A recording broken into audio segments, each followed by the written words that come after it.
My name is Dr. Jeremy Thornton. I'm joining you from Southwest Missouri. I've been in practice almost 25 years now, somewhere about then. I primarily work with natural medicine in the area of chronic inflammatory conditions, infections, autoimmune disease. And so the curcumin turmeric conversation has been important to me for a very, very long time, something I've studied and researched and utilized literally dozens of different versions and formulas over the years because I knew that the science showed that it was very special, right? And what I'm going to share with you tonight is that there's a hidden secret about curcumin and turmeric that most people don't know, and is probably, if you've tried curcumin and turmeric before, likely why maybe you didn't see the benefits that you thought you might. And there's a very good reason for that. So I'm going to share my screen and share just some information with you. Hopefully, we can get it to work right. All right, is that visible? Yep, we can see it. Okay, good. So the following information is not intended to replace professional medical recommendations. It's for educational purposes. If you have any of the following symptoms, you need to talk to your doctor, right? So we have to give that information first. So you've probably heard of turmeric. If you didn't know, it's the root of this beautiful plant over here called curcuma longa. So turmeric's the root, and we've known for thousands of years that it had very special properties. Up to 6,000 years that we have evidence of it being used. One of the foundational herbs in traditional Chinese medicine and Ayurvedic medicine. It's been called the most powerful medicinal plant known to man. Of course, it's been used for health, but it's also been used in cooking as a spice. Of course, it's been used as a dye, which you can attest to if you've ever gotten it on your clothes. All the studies, as they've studied turmeric, they found out there's a lot of different things inside turmeric, a lot of different properties inside turmeric, but the special component, the medicinal component, the bioactive component is called curcumin. So curcumin is in the ginger family. A lot of people have heard about curcumin. One thing you may not know is they call it lipophilic, meaning it loves fat, and hydrophobic, meaning it hates water, it's afraid of water, which is interesting if we're trying to get it into our bloodstream that's mostly water, right? And so we're going to talk about some of the hurdles that causes. One of the interesting things about curcumin is it's the most widely studied natural substance by far. If you just go into the National Library of Medicine at pubmed.gov, just type in curcumin. This picture here shows over 20,000 publications. Now it's over 21,000. I just looked. Publications just on curcumin alone. And I always say that science would not spend this much time, money, effort on a natural substance for sure, unless it was pretty special. And indeed, this is.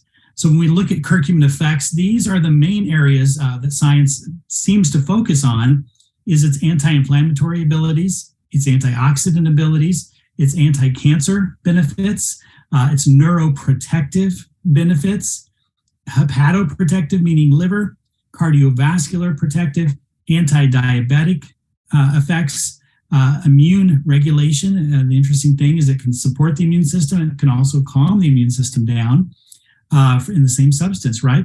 And I'd like to have one more arrow over here that talked about its GI effects. There's a tremendous amount of research on its gut health benefits. If we just want to talk briefly about research, we could just go on and on. Alzheimer's disease, autoimmune disease, rheumatoid arthritis, cardiovascular diseases, atherogenic for atherosclerosis, right? Artery disease, intestinal barrier function, right? Leaky gut and things like that. Its benefits for diabetics and neuropathy, curcumin and cancer. So we could just go on and on about the research. One of the things we mentioned is its inflammatory benefits, and all of these are different inflammatory pathways that curcumin inhibits or is involved with. And again, this is, we don't know any other substance, either prescription, chemical, natural, that can do this much with inflammation. And again, these are just, if we categorize different diseases, We won't go through all of them, but we have lung diseases and skin diseases and neurodegenerative disorders, inflammatory diseases, infectious diseases, endocrine, heart, skeletal, cancer, liver. This is all widely studied and widely published in these areas that we're talking about here, right? But now we're going to get back to that lipophilic word we heard about earlier.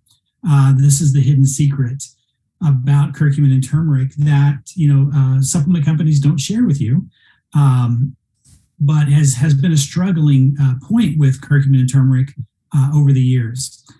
So you'll probably be surprised to know the percentage of curcumin that you actually ingest will ever cross the intestinal barrier, we can get everything to work right here, is 10%, actually usually less than that, okay? So no wonder if we're taking a curcumin supplement that we're maybe not seeing those benefits. If we're talking about turmeric,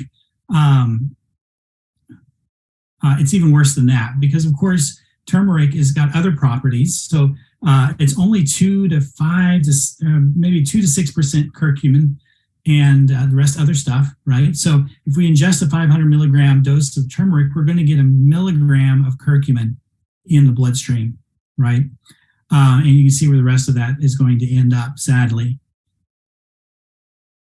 And of course, this is well known. If you go into PubMed, like I mentioned earlier, article after article after article says curcumin does all this amazing stuff, but it's poorly bioavailable. And this article talks about that, and it says that it's been confirmed to exhibit very poor bioavailability, with many studies showing very low or even undetectable concentrations in the blood and extraintestinal tissues. Major reasons are due to its poor absorption, rapid metabolism, meaning it's just broken down quickly in the body, its chemical instability, and its rapid systemic elimination, again, ending up in the toilet. And so this is well documented. It's been a struggle for scientists for a very long time. In fact, there are scientists that have been so frustrated that they've published articles that says we should quit wasting our time with curcumin. We should just not even use it. We shouldn't study it. It doesn't work. And this scientist is talking about that. He says, for one thing, curcumin stability and pharmacokinetics are absolutely terrible. It's less than 1% bioavailable. Its half-life is measured in minutes. And then over here, the scientist says much effort and funding has been wasted on curcumin research. Again, can you imagine how frustrating it would be to develop a very powerful study dosing the participants with hefty doses of curcumin and not even be able to detect it in the bloodstream, right? And that's what happened oftentimes, again, until now. And that's why we're excited to share this BioMS technology that has completely disrupted the marketplace, the nutritional marketplace, because it has changed everything we thought we knew about curcumin. It came from research from the University of Hohenheim in Germany. Statistics and studies show that it's up to 277 times more bioavailable than traditional curcumin and turmeric alone. It's multi-patented, and this BioMS technology looks something like this. This is the curcumin nanoparticle in the center, and then this is the micelle structure that is able to carry the curcumin particle easily in water, right? That was a struggle. That's not a struggle anymore. This can easily get into the bloodstream past the intestinal barrier. We saw less than 10% earlier. We're talking over 99% with this technology. And just to give you a visual, this is kind of hard for me to even grasp, but 10 drops of this technology, it would take up to over 17 pounds of turmeric root to try to achieve that in the bloodstream. And even that's not accurate. You'd have to consume that 17 pounds multiple times a day, right? And anybody volunteer for that study? I guarantee you it would definitely be a detoxing effect, right? So this is the technologies. They extract, of course, that special curcumin component They apply the nanotechnology, shrinking it down to less than 30 nanometers. They apply the micelle structure around it to carry it easily through the bloodstream, organs, tissues, cells, brain. If we look at how small a nanometer is, this again is hard to visualize, but a red blood cell is 7,000 nanometers wide, and our particle sizes of curcumin we're talking about are less than 30 nanometers. If you were to slice the thickness of your fingernail through 1 million slices of your fingernail, one of those slices would be a nanometer. That's how small the particle sizes we're talking about. And so this is just a video of the study of traditional curcumin that you would just go and purchase off the shelf, right? This was a 2,000 milligram dose of curcumin studied over time and the amount that was seen in the bloodstream. And so you guys are going to have to scoot closer to your screens to see the peak here at 1 hour, right there. Ta-da! Okay. Anybody excited about that? The scientists, I guarantee you, weren't excited about that. So at an hour, this was the peak of curcumin, and then look where it was by 2 hours. It was undetectable. So do you think we're going to get a physiological response? Are we going to get a therapeutic benefit from that? Nope, right?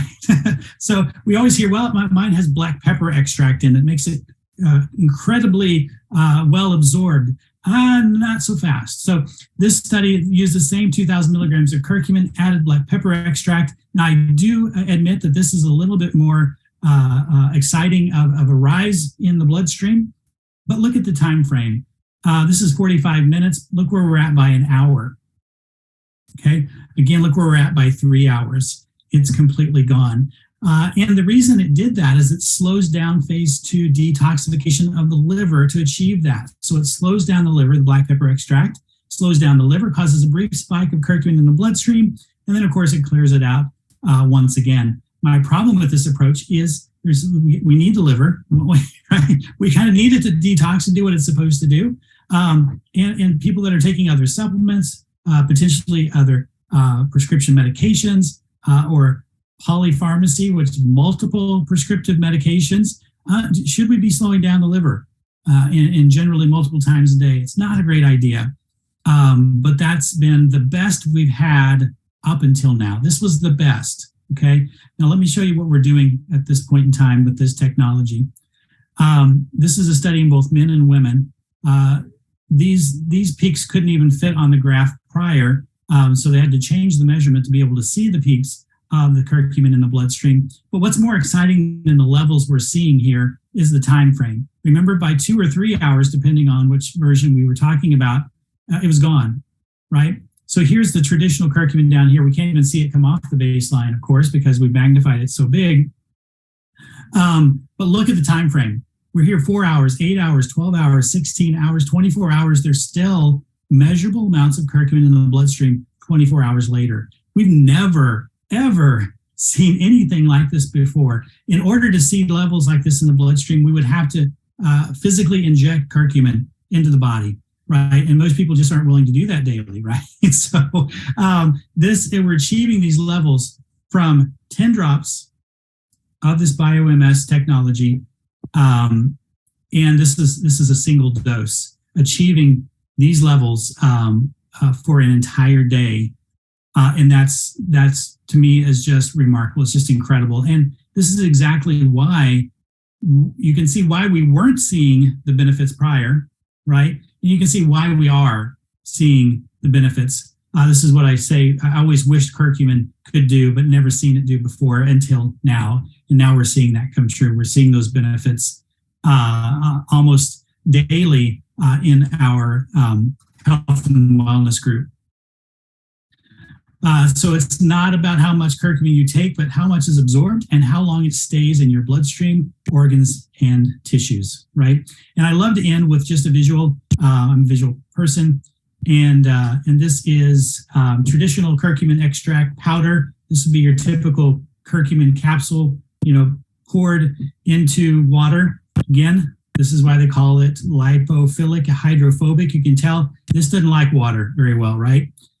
This is our BioMS technology, and that, that's really all you need to know. That's how well it's absorbed in our bloodstream. So anyway, I could blab all night. You could tell I get fired up about this stuff because I've now been able to utilize this in practice for about a year and a half now. And the things that I've seen is just mind blowing. And so I want as many people as we can share this with. I want them to know about it. So I'll pass it back to you, Julie. Thank you.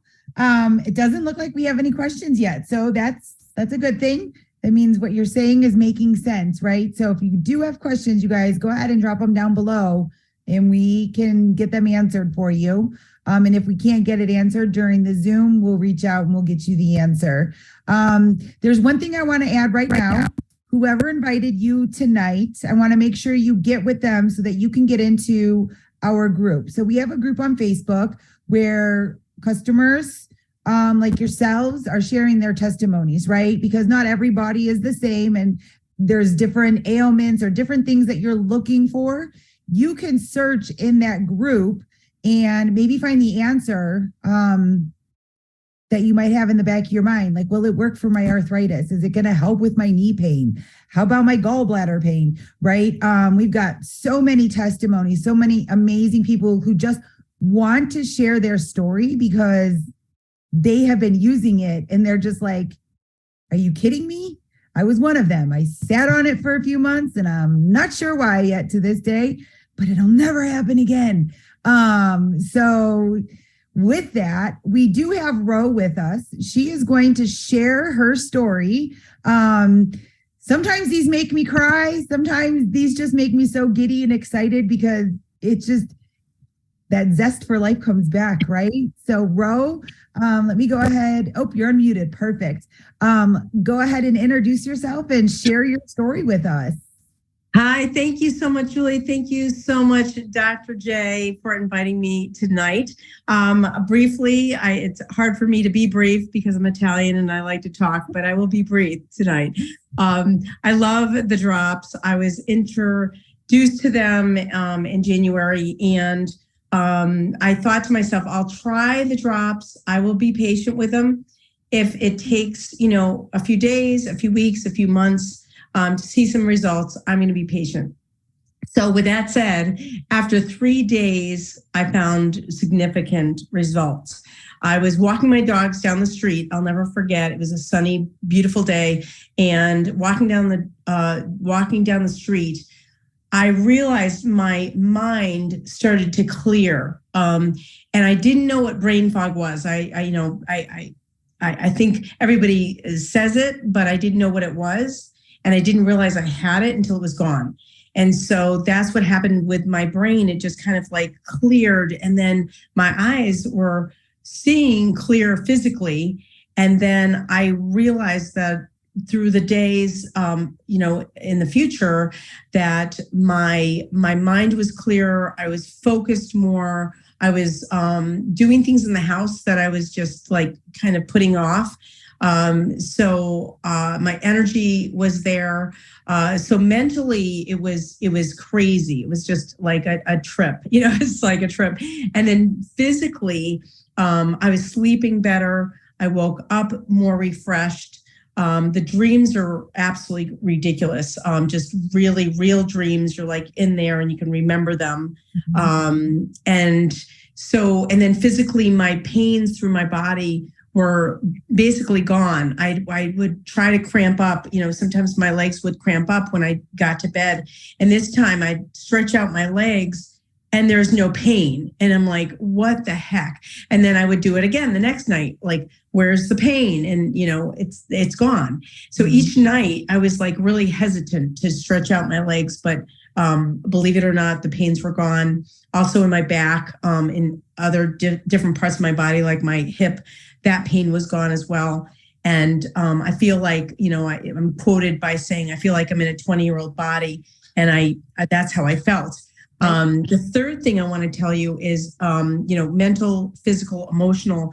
Sometimes we take things too personally, and people keep on saying, don't take things too personally. And we don't know how. We don't know how to get there. Well, with the drops, it made me less emotional, less triggered. And I now take things less personally, which really is really nice because you're in a better mood, and you feel happier, and a lot of times I'll just be in this happy mood and I'm like wondering what the heck is going on. Like I'm smiling for no reason. So that is my story. I hope you enjoyed it. Thank you, Julie. Well, thank you for sharing your story. I love it when I hear that. I'm in the same boat as you. I feel like I'm in that most days.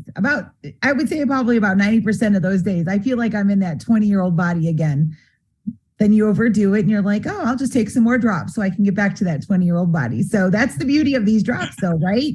It's not amazing. It's just not limited to those 10. So if you go out and you do overdo it, you just take a few more because it's not affecting anything, right? So right. And I would say one thing, if those people who try it and it might take a while, don't give up. And I know someone else is coming on after me, they'll say the same thing. Don't give up. Keep on, just having those drops because it will work. My story is a lot different than yours. It took me about 45-ish days before I noticed, and that's the other part about being in the group. And I know that you're in the group as well. It shows that it does take time for different bodies. And again, I keep trying to stress that because I walked around with 46 years of inflammation in my body. So I have inflammation in my lungs and I walked around with it my whole life. And did I really think it was going to disappear in 3 days? I had no expectations, right? I knew that it was going to take time for the body to heal. And that's exactly right. Our body has its own healing priority list. I try to remind people that, and it's not always what our priority list is, right?